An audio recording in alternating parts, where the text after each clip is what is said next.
Hi everyone.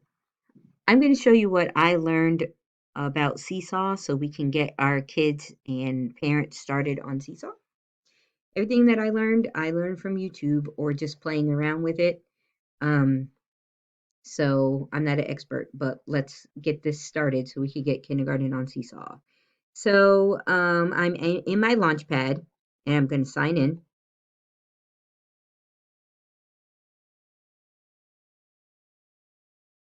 And then I'm going to go find Seesaw, click on it.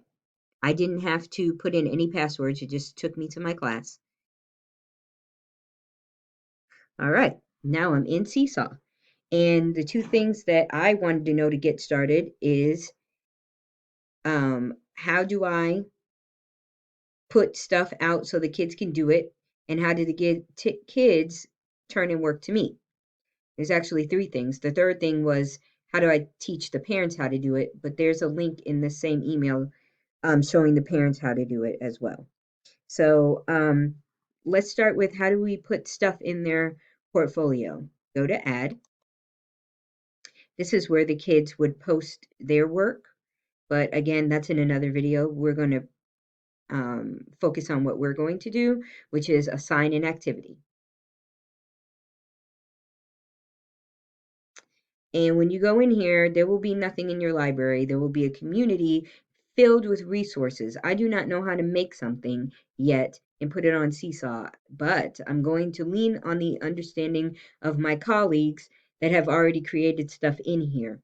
So there's lots of different categories you could click on. There's stuff popular in kindergarten right now, trending in kindergarten because we're all doing the same standards.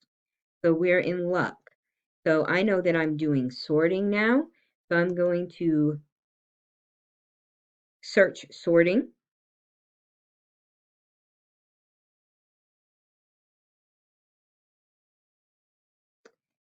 I'm going to search sorting. There we go. And some activities for sorting will pop up. Shape sorting, rhyming sorting, some 2-for-1s, color, very appropriate things for us to do right now. Rhyming, Italian rhyming with sorting. Okay, apple sort. So I'll click one of those.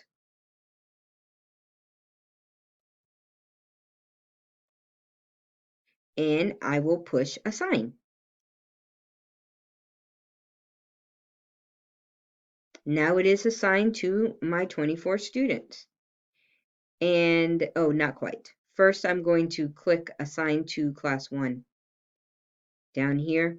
I'm imagining this is how you schedule like due dates. I haven't played with that yet, but here I can assign it to the class. And then it gives steps after that. So let's go back to the class. Now that we've assigned things, let's look at the different icons here. This setup is so that you can put like your name and personalize your page. I just wanted you guys to see what it would look like when you first get on here before you fancy it up. The journal, when you click on journal, you'll be able to see everything that your students have submitted to you in one fell swoop, so you won't have to go through a zillion emails. Here's me in my PJs posting the video that I referred to in this email to help the parents uh, attach work. And then you'll be able to see all your kids. My sample student, that was me here. They have one item for my review. No one else does because my kids don't have their Seesaw accounts yet. Activities. I click on activities. I can see all the activities that I have assigned for my children to do. Look, y'all, M activities, yes, and Spanish. And inbox, as you can imagine, is where you can send messages and parents can send messages to you. Okay, so that's what I've learned about Seesaw. I hope this helps us get started and helps us start collaborating on here too. Thanks, y'all.